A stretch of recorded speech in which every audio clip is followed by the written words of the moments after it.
siguiente. ¿Cuáles son los pilares? Uy, me quedan 3 minutos. Y yo que pensé que estaba haciendo tiempo porque era mucho claro. ¿Cuáles son los pilares? Bueno, la estrategia se sustenta en una serie de pilares que si esto no sucede, difícilmente vamos a poder instrumentar estos ejes estratégicos que son la adaptación, el desarrollo de bajo en emisiones y los 3 ejes en la adaptación, los 5 ejes en mitigación y las líneas específicas de acción. ¿Cuáles son esos pilares de la política? Los voy a enunciar rápidamente. Contar con políticas y acciones climáticas transversales, articuladas, coordinadas e incluyentes, ya un poco lo mencioné. Si no logramos eso, muy difícilmente vamos a lograr nuestras metas de adaptación y mitigación. El siguiente. Ya está. Desarrollar políticas fiscales e instrumentos económicos y financieros con enfoque climático. Entonces es una exigencia a nivel global, a nivel local, ¿no? Subsidios de combustibles fósiles, un tema a debate, un tema complejo, impuestos al carbono, o sea, una serie de instrumentos que tenemos que empezar a una política fiscal que también, ¿no?, contemple el enfoque ambiental climático, etc.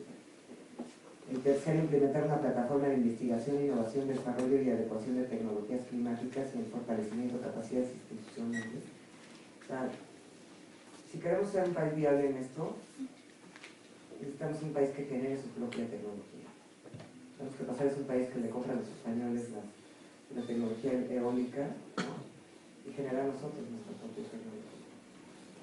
En México, ¿no?, nuestras propias energías limpias y renovables, y eso requiere que había compromisos importantes, voluntad política, un buen porcentaje del PIB al desarrollo tecnológico. Ustedes lo saben muy bien, estoy en la UNAM, donde se hace la ciencia y tecnología de este país. Promover el desarrollo de una cultura climática, ¿no?, que esto sí, en efecto, tenga un impacto y se meta en los planes de estudio, por un lado, en la educación formal, pero no como informal, medios de comunicación, muchas cosas, ¿no?, que se requieren para que esto permee. Instrumentar mecanismos de medición, reporte y verificación, lo que llamamos los MRVs, para darle certidumbre a todo esto, ¿no?, que las metas que nos planteamos sean medibles, reportables y verificables, ¿no? O sea, no metas que no se pueden contar, ni medir, ni verificar, y que también puedan ser monitoreadas y evaluadas en términos de evaluación. Otro pilar de la política, pues, es fortalecer la cooperación estratégica y el liderazgo internacional. Sí, tenemos un papel protagónico a nivel internacional, es real. Nos ven, lo acabo de regresar de Bonn, de la negociación que fue bastante decepcionante, ¿verdad?, pero sí nos ven como un país líder, en vez de desarrollo líder, estamos haciendo cosas, pero pues tenemos que ser consistentes en lo que decimos que hacemos y lo que queremos hacer con lo que estamos haciendo, entonces, o con lo que vamos a hacer. Y ese es un tema clave, ¿no? Tenemos que seguir fortaleciendo nuestro liderazgo, pero también tenemos que empezar a actuar ya localmente, ¿verdad?, muy decididamente. Ahora, estos pilares sustentan estos grandes ejes, el de adaptación al cambio climático y el de desarrollo de bajo emisiones. Vamos a ver rápidamente, por ejemplo, el de adaptación al cambio climático.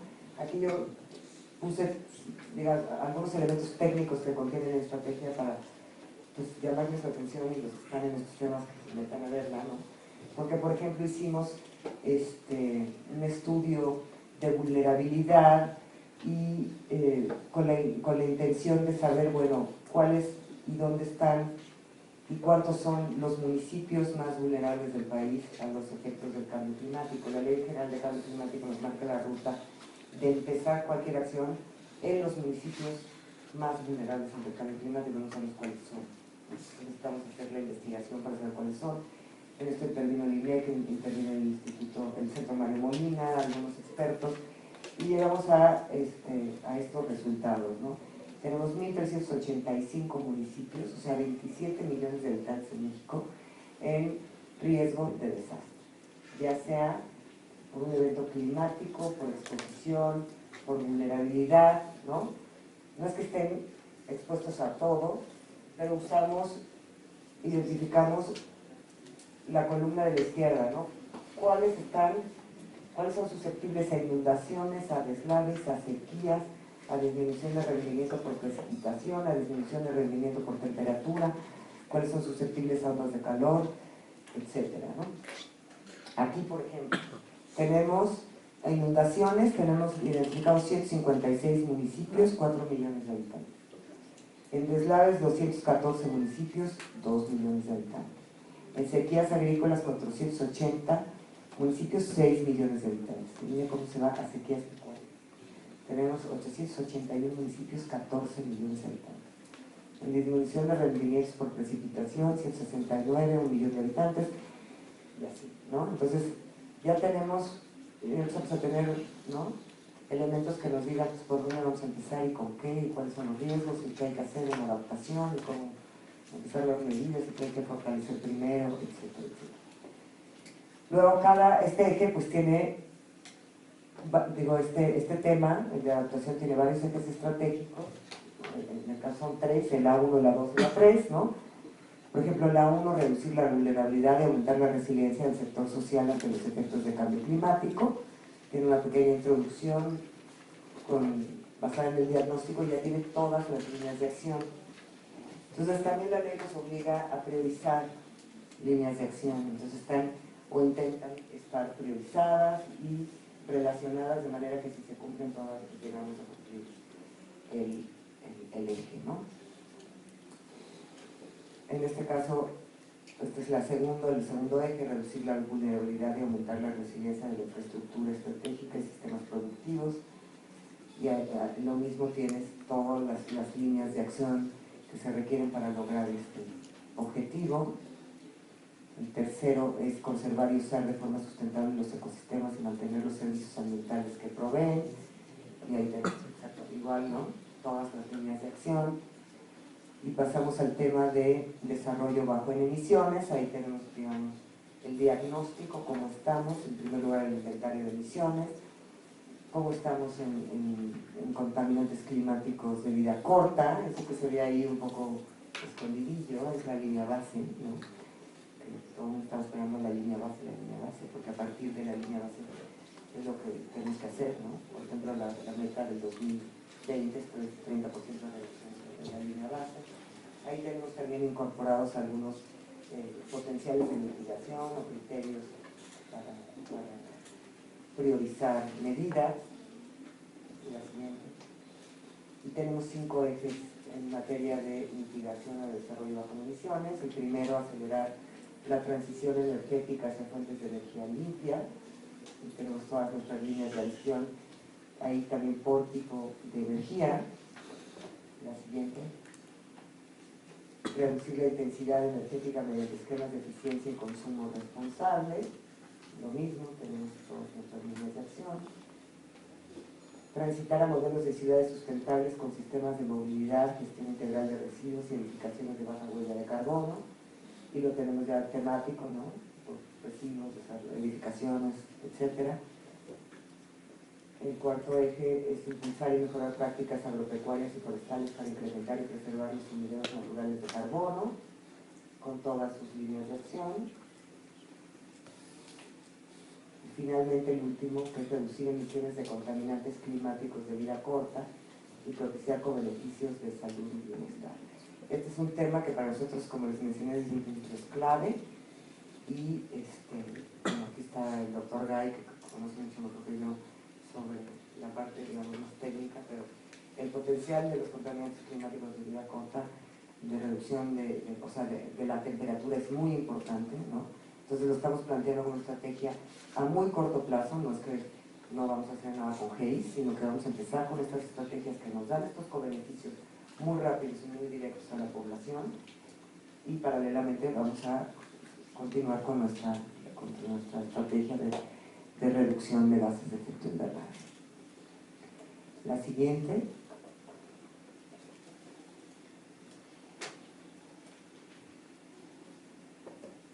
No sé qué pasó, se trabó el programa. Es que creo que ya es prácticamente la última. ¿Cómo digamos, en términos muy generales y ya para concluir lo que queremos resaltar, los puntos relevantes, ¿no? Para que no se los olvide, es, bueno, sí hacer mucho énfasis en que es un instrumento rector, orientador de política con una visión de 10, 20, 40 años. Eso es innovador en México, ¿no? No es común. Vamos a ver qué tal funciona. La siguiente, requerirá la coordinación, ya lo mencioné pues, ad nauseam, ¿no? De los 3 órdenes de gobierno, es fundamental esto. Si queremos una verdadera política nacional, una política de Estado en México, sobre el cambio climático, hacia donde queremos ir. La siguiente.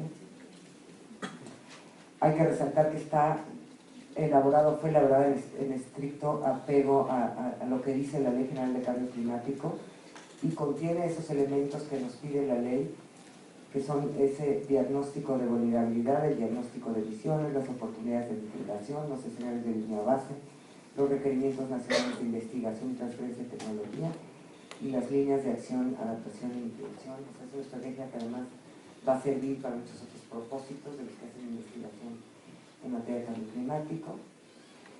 Busca mantener y fortalecer, como ya les mencioné, la presencia de México en el ámbito internacional y pues vincular la posición internacional con las acciones nacionales. O sea, tenemos que ahora encaminarnos a que lo que estamos comprometiéndonos internacionalmente, ¿no? También lo hagamos nacionalmente, ¿no? Y pues, como también mencioné, pues ninguna política funciona si no es evaluada, revisada y ajustada. Entonces no es un documento que se va a quedar ahí sin no sé, escrito en piedra para los próximos 40 años. Al contrario, o sea, tal y como dice la ley, lo mandata la ley, va a ser revisada y evaluada por esos consejeros sociales que mencioné del Instituto Nacional de Ecología y Cambio Climático y con la participación del Consejo de Cambio Climático. La ley establece que en materia de adaptación sea revisada cada 6 años y en materia de mitigación cada 10 años. Son los tiempos para poder implementar las acciones, pero también la ley dice que el instituto, por ley, el INEC, va a tener que hacer la evaluación bianual de toda la política, incluyendo la estrategia, el PEC y todos los estudios. Hasta aquí llego, para no pasarme más tiempo, y les agradezco mucho su atención.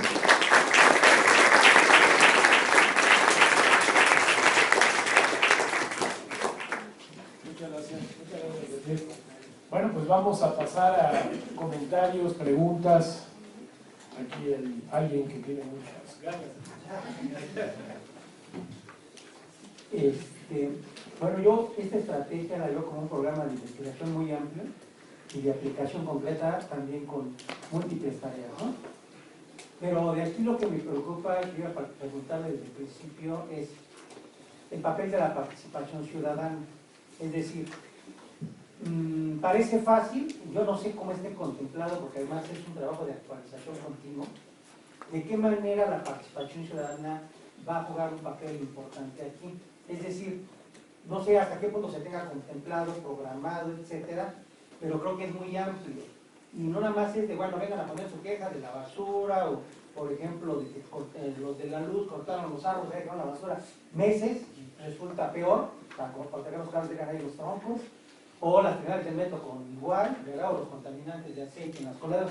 Es decir, vengan y pongan su queja, para mí no es participación ciudadana. Es decir, una queja o que simplemente reporten no es participación ciudadana. Yo creo que esto es mucho más complejo y de ahí me preocupa mucho, porque no nada más las instituciones como el Congreso, el Instituto Nacional de Ecología, etcétera, tienen responsabilidad en esto, sino fundamentalmente la participación ciudadana, pero ver de qué modo. Y para mí tiene que ver con cuestiones de cultura, hasta de la primaria, en los libros de texto, de que vengan cuestiones de los efectos del cambio climático, desde ahí, de tomar conciencia hasta los propios universitarios, de que, por ejemplo, todas las áreas verdes, yo soy profesor de la UNAM, todas las áreas verdes están llenas de basura. Todas las áreas, y somos universitarios, que se supone que hay conciencia, muchos son de ciencia, de biología, de ecología, etc. Y todo está lleno de basura. Entonces, las terminales de metro ni se digan, ¿no? Entonces, por ejemplo, ahí, ¿de qué modo está contemplado el papel de la participación ciudadana para que realmente este programa de investigación acción, que es muy amplio, muy fuerte y con mucha promesa, de a 10, 20, 40 años, que yo creo que muchos no vamos a vivir, y yo creo que de para el real, con más compromiso, cómo realmente se está integrando de verdad ese papel. Porque luego cae todo, se cae todo en corrupción. Se reporta un perro que hizo con el dueño, ahí sus necesidades, se va a la delegación, paga, o el inspector cobra y ya con eso se resolvió el problema y realmente no hay una toma de conciencia al respecto, sino se mete la corrupción o la delegación es diligente, etc. ¿De qué modo realmente y de modo actualizado, continuo, etcétera, de verdad se está tomando en cuenta la participación ciudadana dentro de este programa, estrategia que ahora ya es ley, ¿no? Que ya está como ley y aprobado por diferentes órganos, consejos, etcétera, como para que de verdad en 40 años esto cambie, porque de otra manera, pues entre la corrupción, en los políticos, etcétera, eso se diluye. Diga su nombre, no vamos a identificarnos con Sí, soy profesor Rubén González Vera, de la FESTA acá. Muchas gracias. ¿Podemos aguantar otra? Sí. Cuando quieras te arrancas, ¿eh? ¿Algún otro comentario? A ver, los veo ahí muy tranquilinos. A ver, aquí vi esta mano. Tomas dos y luego haces un comentario, ¿sí? No como genera. Rafael Olea, de la Facultad de Veterinaria. Me causa mucha incertidumbre, aun cuando esté el plan, por ejemplo, la promesa para el 2020, para el 2050, en donde incluso los reportes, el mismo reporte de México de los gases de efecto invernadero 2002-2006, o el previo, pues no hemos tenido reducciones, han sido aumentos. Y la política actual que ha declarado el presidente de la República, donde está basada en productividad, donde el cambio tecnológico que pudiéramos estar planeando y previendo que se pudiera dar, pues no es inmediato, es decir, es algo que vamos a desarrollar, donde los planes de estudio pues apenas van a ser promesas de incluir materias en donde desde el punto de vista tecnológico, científico, puedan apenas empezar a permear, y el 2020 pues ya está a la vuelta de la esquina. ¿Cómo es que vamos a alcanzar a tener una reducción del 50% si cada uno de nuestros reportes de gases de efecto invernadero ni siquiera hay reducción, ¿no? O sea, seguimos aumentando nuestro inventario, seguimos creciéndolo. Si nuestra base es el 2000, pues lo veo totalmente incierto de que podamos llegar con los avances que tenemos, con las metas propias para este sexenio, que de hecho, si mal no recuerdo porque leí la estrategia, era que esto es a mediano y largo plazo y la estrategia a corto plazo es el plan nacional que se tenga para el próximo sexenio. No está aterrizado en este mismo sentido, sino está aterrizado en productividad, y productividad está dada en base a la tecnología actual que existe, ¿no? A la que tenemos acceso económicamente de acuerdo a nuestro desarrollo. Desde ese punto de vista veo el plan y la propuesta de que en el 2050 nuestra reducción sea del 50%, pues muy poco viable. ¿Cuál sería el comentario al respecto? Gracias. Ahí te apuntas. Ahí empiezo con esta segunda pregunta. Si quieres, sí, cuando quieras. Bueno, ¿sí? A ver, ahí creo que hay varias cosas, ¿no? Que son interesantes debatir entre todos, pero quiero aclarar ciertas cosas, ¿no? Uno, ¿cuáles son las metas? En efecto, al 2020 la meta país, o sea, la que se comprometió México en Copenhague, es una reducción del 30% sobre línea base. La línea base ahora está publicada en esta estrategia. Ahora vamos a hacer, ya estamos haciendo, tenemos que publicar este año, el programa especial de cambio climático. Ese programa especial de cambio climático abarca 2013-2018. Ese programa va a tener que, de la meta al 2020, o sea, de ese 30%, va a ser alrededor del 80% de la meta. En efecto, estamos muy cerca del 2020. Y tenemos que salir con un programa especial, con metas específicas por sector, con números, tiempos y costos. Y la ley es muy precisa y muy clara en decir que tiene que estar contemplado en el presupuesto de egresos de la Federación, cada una de estas. Digamos, aquí yo nada más hablé de un instrumento que es la estrategia nacional, que es el documento o el instrumento rector orientador. Esto no tiene metas específicas.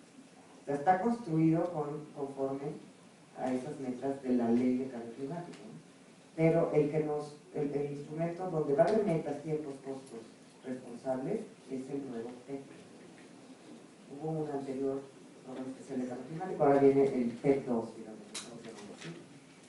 Estamos haciendo un PEC mucho más estratégico, tratando de hacerlo mucho más estratégico, con muchas menos metas que las que tenía el anterior, que le daban la misma importancia a una meta de reducción de PDS o CPF, a una pequeña meta de hacer un estudio de potencial de mitigación en el sector agrícola, en Campeche. O sea, estamos buscando hacer, no es una crítica, es una lección aprendida, hacer un instrumento mucho más estratégico donde digamos, a ver, para cumplir con esto, en millones de toneladas de CO2 hay que hacer APCR. Eso va a salir para que salga, ¿no? Y hay que ver cómo se va a hacer. Yo sé que la meta es ambiciosísima y por eso también el país se comprometió diciendo son aspiracionales, están sujetas a financiamiento del exterior, a transferencia de tecnología, etc. Pero tenemos que avanzar hacia allá o nos quedamos para el tren, eso lo tenemos clarísimo, ¿no? Pero comparto, no la incertidumbre, pero sí la preocupación. O sea, comparto el que son metas ambiciosas que requieren cambios estructurales, cambios importantes. Y ahí, bueno, pues vamos a ver la voluntad política y vamos a ver cómo se construyen los programas y cómo se construyen, ¿no? Todavía no estamos en ese momento, pero estamos muy cerca de estar. Coincido en eso, son muy ambiciosas, pero son las que nos planteamos, ¿no? Y yo acabo de regresar de Bonn, como les digo, y pues ahora es todos los países a hacer sus pledges, sus compromisos, y a ver cómo le van a hacer. Está difícil, sin lugar a dudas está difícil. No sé si eso aclaró un poco o mi comentario al respecto. Lo que pasa es que lo veo muy retirado, porque si vemos el plan de cada municipio, por ejemplo, porque esto finalmente se va a aterrizar en cada delegación y en cada municipio, y más con la actuación política actual, donde pues tenemos actores o autoridades municipales que ni siquiera están enterados de que es cambio climático.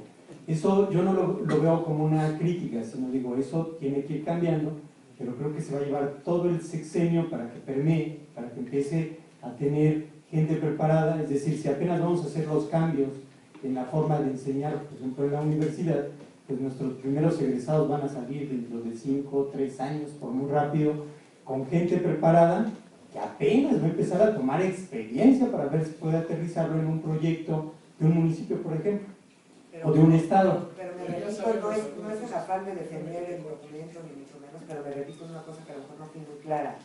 Cuando digo estratégico, o sea, hay sectores, tenemos muy bien identificados en el Inventario Nacional de Emisiones, que tú conoces, que ya no es del 2006, ya es del 2012, que la comunicación te invito a leerlo, porque ya cambió el porcentaje.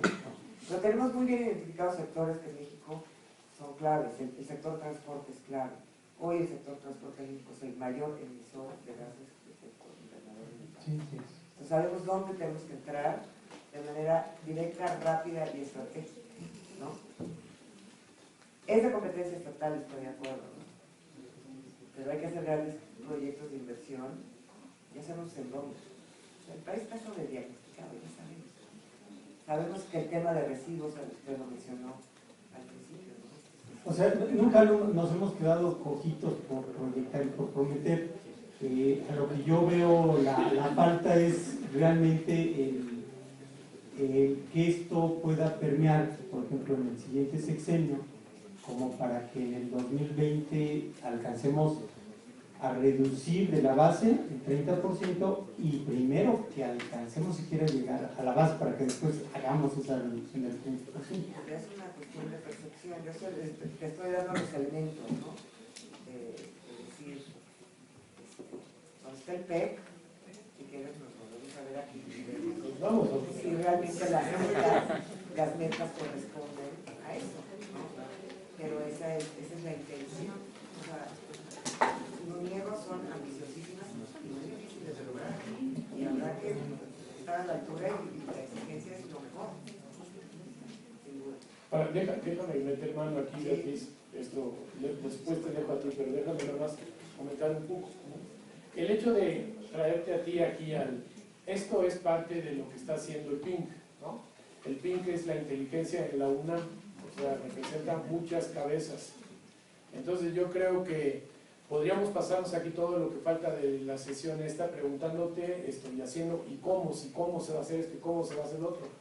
Y tú, pues no te lo tienes que saber todo, cómo se va a hacer todo, pero en realidad en el PINC, alrededor del PINC y del talento que está el PINC, se podrían, si se le pregunta al PINC, el PINC podría dar ideas de cómo hacer algunas de estas cosas, que sí nos va a quedar siempre como en la duda. O sea, mientras no estemos como no haya bastante información, pues vamos a estar bastante dubitativos de todo lo que se nos vaya a ir diciendo. Entonces, esa es la verdad y es digamos, una posición muy natural de académicos de la universidad. O sea, mientras no los metan en la sopa, pues va a cuestionar la sopa, ¿no?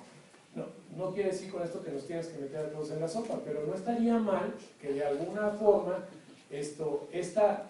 yo noto, por ejemplo, y sí se habla de investigación científica y se habla de digamos, a la academia como otro de los sectores de la sociedad de los que habría que atraerse, por ejemplo. Y ese yo no lo veo muy claro. Sí hay intentos, o sea, por ahí, incluso colegas míos colaborando ahora por todos lados en esto, pero sí necesitamos establecer vínculos de otro estilo con la parte académica. Y no solamente hay UNAM aquí, o sea, aquí levanten la mano los que no sean de la UNAM, por favor. ¿No? Gracias, caramba, sí. Gracias a ustedes sobreviven, porque los baquetones de mis colegas no vienen. Pero qué bueno, ¿no? Pero un poco la idea es esa, ¿no? De aproximar a la parte de la academia como una parte de la sociedad, pues ayudar a resolver los problemas. Quizá en una reunión futura, en lugar de preguntarte cómo, te podría decir aquí nuestro colega el cómo hacer tal cosa. Es decir, fíjate, ya se me ocurrió cómo hacer esto y cómo hacer lo otro, ¿no? Y se podría hacer. Entonces, la pasaríamos todos muy bien. No, la invitación que bueno que mencionas, porque el TEC, que es un poco los cómo, les presenté qué queremos, qué visión, ¿no? Es un poco de la carta Santa Claus, lo que nos gusta ahí, la visión, lo que queremos que oriente la política, pero los cómo de lo que hacerlo es un programa especial. Y en el programa especial vamos a tener también mucha participación, ¿no? Porque queremos darle, además de que queremos mandato de ley, ¿no? Y vamos a tener que hacer foros de consulta, etc. Y vamos hacia un ejercicio igual. Y dentro de eso, una meta o varias metas de PEN van a estar directamente vinculadas con la investigación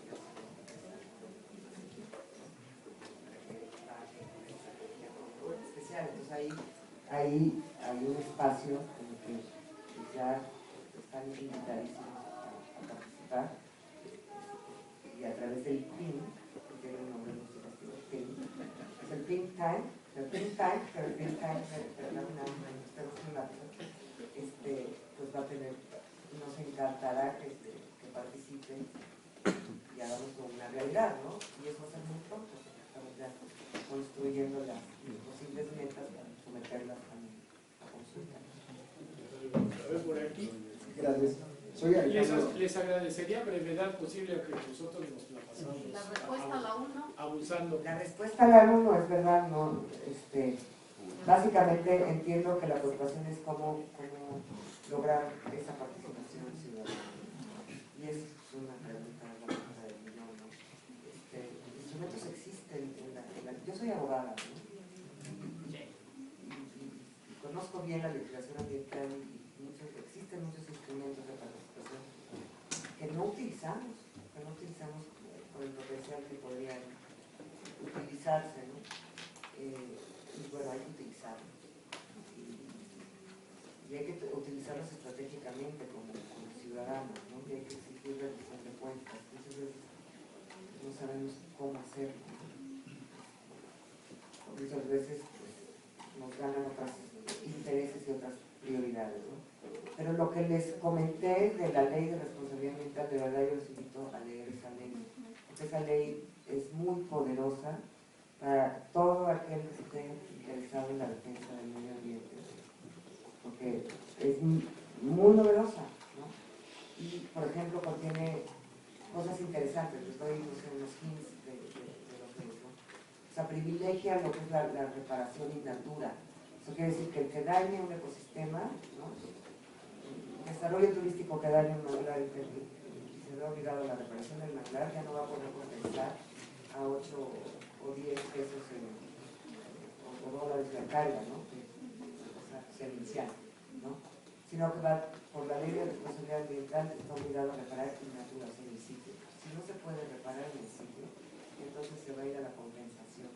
Pero no la compensación económica, la compensación en un listado de sitios en el país que requieran restauración.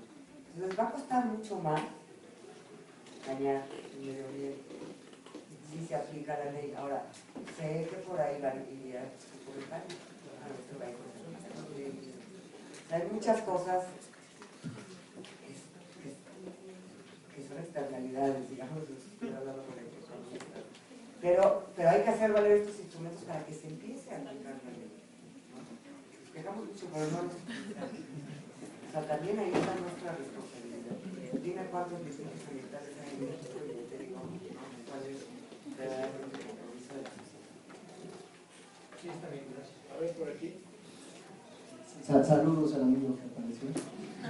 Bueno, yo soy Alejandro Gómez, estudié la maestría en Desarrollo Sustentable y Medio Ambiente y justo la tesis analicé el PEC, la Estrategia Nacional, desde varios puntos, desde la cuestión discursiva, la cuestión de qué intereses está representando y el balance que tiene mitigación y adaptación. Y sigo muy preocupado, me falta leer a profundidad de la estrategia, en que la veo como una muy bonita oratoria, como lo mencionaste, Beatriz, una carta a Santa Claus. Me preocupa mucho la parte de vulnerabilidad, porque como también mencionaba el profesor, no quedan claros ni en el PEC, espero que el PEC todos ya los traiga, no quedan claros los mecanismos de participación, de involucramiento, de construcción de capacidades, de sensibilización al riesgo. O sea, no es nada claro y todo parece como programas asistenciales, focalizadores, no muy claros de aterrizar, y veo muchos problemas en que la mitigación sigue teniendo un centro primordial, la mitigación de gases, y ahorita la estrategia la veo muy concordante y fue muy curioso que de 2011 al 12, con lo que dijo el IPCC, que dijo la mitigación pues fue un fracaso. O sea, llevamos años intentando mitigar, no se va a lograr, y aunque nos volviéramos una economía cero carbono en este instante, el efecto del carbono y en la atmósfera dura 100 años. Urge la adaptación, urge adaptación, adaptación, adaptación. Y coincide cuando viene el evento en Cancún, que la estrategia que lee Calderón, clarísima, incluso hasta mencionó justicia ambiental y social, que es un nuevo tema que se está exigiendo de los programas, que no lo vi aquí yo reflejado tal cual, y que me hace preguntarte, por ejemplo, ¿qué tanto se está, por qué no el enfoque, sí, por qué sigue siendo tan ecomodernizador a nivel discurso de esta estrategia? ¿Por qué veo muy irreal el que se adapte este tipo de estrategias cuando no hay un marco judicial que implemente la ley, que haga valer la ley, que castigue al que ejerza? La ley de residuos sólidos es clara, había castigo para el que no se pare y fue un fracaso total. Entonces, ahí tenemos antecedentes de que la ley no se cumple ni se castiga pues al que infringe. Y la otra es, bueno, podría seguir comentando, pero quiero cerrar con este punto. Este balance, adaptación y mitigación, ¿qué tanto va a ser real? ¿Qué tanto únicamente se queda en una linda oratoria? ¿Y qué tanto, pues, qué tan viable va a ser en el PEC? Ya, yo respondo rapidísimamente. Yo te invito a leerla a profundidad.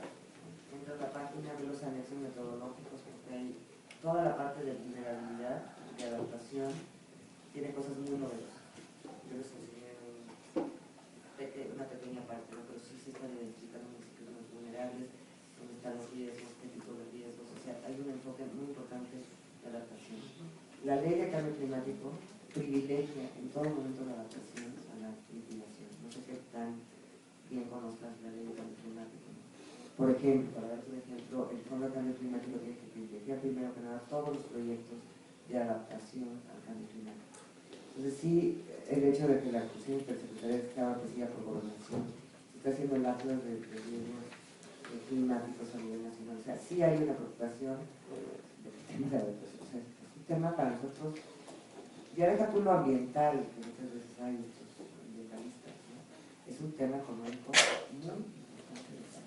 O sea, estamos perdiendo, de los estudios hechos en este país, en esta universidad, entre 5, 6, 8%, y hay quienes calculan hasta el 12% del Producto Interno Bruto año con año en degradación ambiental, ¿no?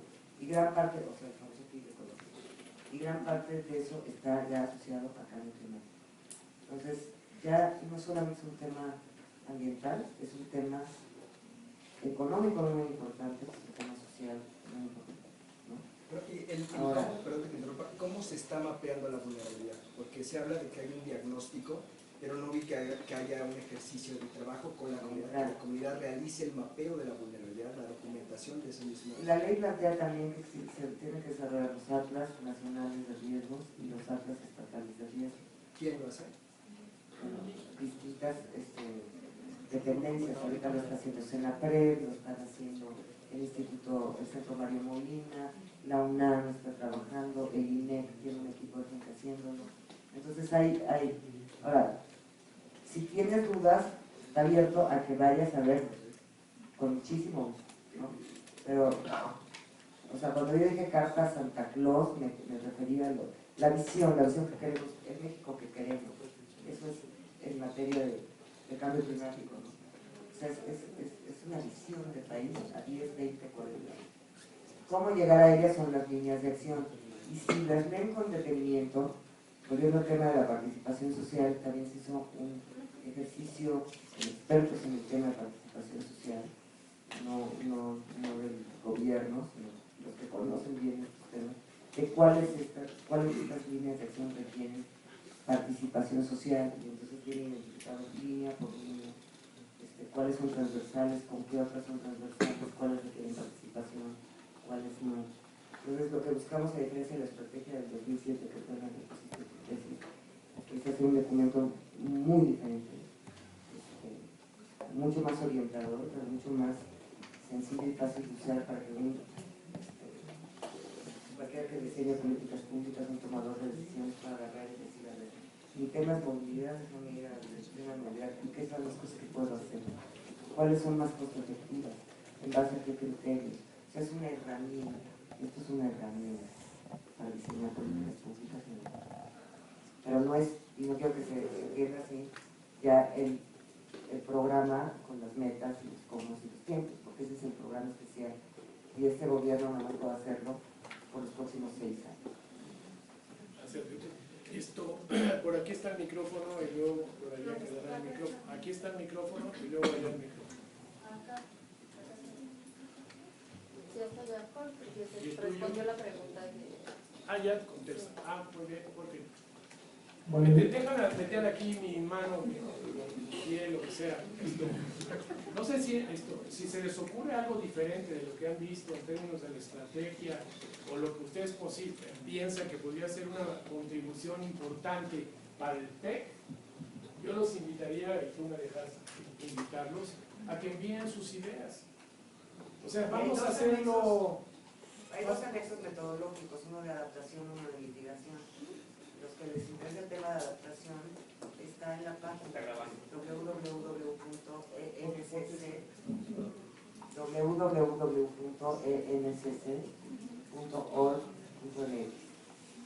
Entran a la página y van a encontrar esto, pero van a encontrar los anexos metodológicos que preparó el Instituto Mario Molina, el INEC, y los que estuvieron del Centro de Ciencias de la Atmósfera de la UNAM, los que estuvieron involucrados en elaborar los instrumentos técnicos, científicos, los diagnósticos, los mapas de los. Si nos pueden colaborar y ayudar, ¿no? O sea, vean ustedes también como una oportunidad aquí de contribuir a esto. En realidad, de cualquier manera, hay pocos actores en esto en México y podría haber muchos más, ¿no? Entonces entren a los retos, a veces que se les ocurre, a ver cómo se les ocurre hacer una cosa y pues regalen sus ideas por ahora. Porque pudiera haber un buen... Este es un comentario que siempre me quedé con ganas de hacer, porque lo dijo el presidente y luego lo dijo el secretario. A México le está costando 7% del Producto Interno Bruto, esas son las estimaciones, ¿no? Yo diría, una buena cosa de voluntad política sería, le voy a aplicar 1% del Producto Interno Bruto para ahorrarme lo que supuestamente se debe uno ahorrar con las inversiones en prevención, ¿no? Y los números van de 1 a 4, o sea, por uno que te inviertes, te salvas 4 de impactos, de 1 a 4, de 1 a 6, y bueno, si nos vamos a Stern dice de 1 a 20. Entonces, tendría muchísimo sentido que el gobierno mexicano dijera, le voy a poner el 1% del Producto Interno Bruto para salvar al menos 4 puntos en los impactos que le estamos achacando, digamos, al cambio climático. Y eso que sería como muy consistente, ¿no? O sea, sabemos cuánto salvaríamos en este contexto, pues vamos poniéndole, a ver si es cierto. A ver, Jorge. Jorge Escandón, Programa de Investigación de Cambio Climático. Yo tengo 3 preguntas que me gustaría básicamente que las hago para conocer un poco más a quien expone la estrategia nacional. La primera sería, ¿qué presupuesto se le está asignando a la implementación de cambio climático cuando ya el Programa Nacional de Desarrollo, que acaba de ser presentado, por ejemplo, le asigna 88% a la Comisión Nacional del Agua y 12% a Semarnat? Entonces, de ese 12% me imagino tiene que haber algo en relación a cambio climático, que quisiera saber si tú me puedes responder eso.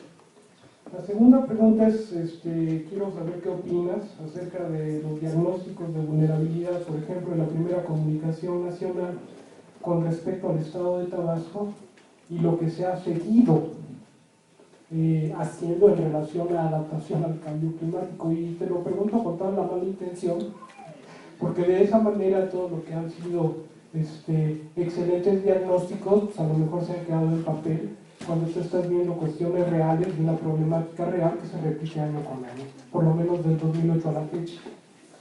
Y la tercera pregunta es acerca, ¿qué opinas también de otro tema, que es la apuesta a futuro a energías renovables y de los ejemplos de problemática social ya que se tienen en el Istmo de Tehuantepec, donde obviamente son casos emblemáticos en el sentido de que en vez de ser una apuesta a futuro que solucione una problemática social, más bien está incitando a que detone una problemática social. Entonces me gustaría saber tu opinión acerca de estas 3 preguntas.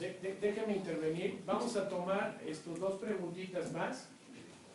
Vamos a cerrar y cualquier duda que tengan, por favor las ponen por escrito y se las envían al PINC y el PINC hará lo que pueda hacer para hacerles llegar. Pero además, con mucho gusto, de acuerdo con la señora, puedo venir yo o cualquiera del equipo de cambio climático, experto en los temas de finanzas climáticas, o sea, hay muchos trabajando y estamos a la disposición de cuando quieran. A ver, aquí el micrófono lo tiene Luis y luego aquí, ¿sí? Y uno más, usted, Luis, usted, y la otra la rifamos 5 meses el boleto. Y ahí, y los demás le perdonan y vengan la próxima vez. ¿Quién va ahora, A ver, Luis. Maestra, buenas tardes. Luis Fernández, doctor en Filosofía de la Ciencia del Tecnológico de Monterrey. Yo que le quería preguntar por el punto 6 de los pilares de la política nacional en cuanto a fortalecer la cooperación estratégica y el liderazgo internacional. Si existe una estrategia específica, no en cuanto a alguna responsabilidad que pueda adquirir México en un tratado internacional, sino hacia solventar el estancamiento de las negociaciones climáticas internacionales, y ya no decir a 10 años, sino a 2, ¿no? Al 2015. Y la última, o la penúltima, aquí. Joel Romero, académico de la de Zaragoza, carrera de Biología. Y el Sistema Nacional de Cambio Climático tiene ahí pues, varios componentes. El que me parece incompleto es donde dice la Asociación de Autoridades Municipales y a la derecha está el Congreso de la Unión. Hay un actor social que ahí debería estar involucrado, que es el que tiene que ver con los gobernadores, porque en cuestión de política pública, administración pública, hay toma de decisiones que luego perjudican a la entidad federativa correspondiente. Tal es el caso de Puebla. Puebla tardó mucho tiempo para tener una Secretaría de Recursos Naturales, mucho tiempo. Le duró solamente un sexenio. El gobernador Mario Marín la creó y el actual, el doctor Moreno Valle, la quitó. Todo lo ambiental pasó a la cuestión de la territorialidad, es decir, a lo de reforma agraria. Entonces, por una parte tenemos la urgencia de tener nuestros planes estatales, en este caso de Puebla, pero tampoco tenemos una Procuraduría Ambiental Estatal como existe en la FAOT o bien en el Estado de México.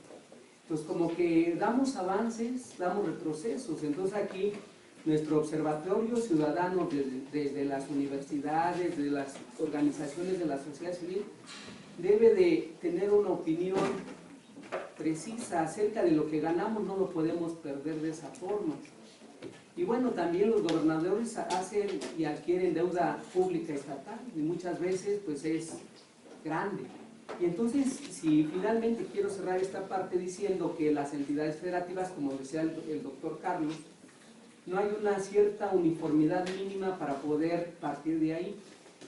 Hace una semana hubo un reportaje de esta naturaleza y en la entidad federativa que tiene un mayor porcentaje de su gasto estatal es Puebla, con el 5.5% del gasto público de la entidad federativa para cambio climático. Pero por la otra, tenemos entidades federativas que tienen el 1% de su gasto público. Entonces necesitamos por ahí que vía el Congreso de la Unión dicte una política precisa en cuanto a magnitud de presupuesto y que se respete hacia abajo, es decir, que los congresos locales trabajen con ello, para que después nuestra fortaleza hacia los municipios y delegaciones sea mayor. Por eso yo creo que es importante retomar desde el Plan Nacional de Desarrollo, pasando por los programas que tengan que ver con ello, una uniformidad de información.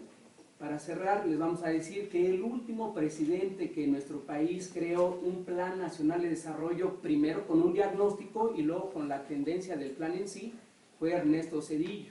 Entonces, el tener ese plan en las manos nos ubica primero en la problemática y después qué queremos. Entramos de lleno al actual, la Estrategia Nacional de Cambio Climático y entra en materia, pero sí derechito. Entonces, no tenemos un antecedente sobre qué nos estamos moviendo. El Estado de México, el 30% de su transporte es obsoleto. Cuando usted hacía un ejemplo de las cuestiones de energía, pues sí, se ven claritas, pero la parte del presupuesto para revertir que este 30% pues nos queda muy lejos. Pues son cuestiones de administración pública más que la cuestión de las finanzas, como comentaba el investigador a mi derecha. Sería conveniente que se vaya contemplando cómo sujetar para que en este sentido lo ganado no lo perdamos. Muchas gracias. A ver, la última. Es que son muchas y no se me van a olvidar, pero dime la última. Sí, buenas tardes, Perla Buenrostro de la División de Comercio de la CEPAL. Una felicitación, me pareció muy buena la presentación y nos dio una visión, por lo menos a mí, muy completa de lo que consiste la Estrategia Nacional de Cambio Climático. Yo quisiera preguntarte respecto a la coordinación con otras dependencias. Simplemente hoy, y a propósito de la reciente visita de la delegación china, hay un nuevo cupo para el tequila y para la carne de puerco. Comentaban esta mañana que la próxima cuota que se aprobaría este año para el ingreso de carne de puerco implicaría 3.5 millones de cerdo al año. Yo pensé inmediatamente en las emisiones de metano, ¿no? Y en relación un poco con este desarrollo, economía verde, desarrollo bajo en carbono, ¿cuál es la coordinación que se está realizando en ese sentido? En el caso concreto, por ejemplo, este que te pongo, pero puede haber otros más. Y la segunda observación sería, Si nos puedes comentar un poco al respecto del reglamento sobre el Registro Nacional de Emisiones, ¿cuál va a ser el proceso de socialización de estos nuevos reglamentos? Gracias. ¿Podemos allá? Lo que alcances en 5 minutos y lo demás, les pedimos perdón.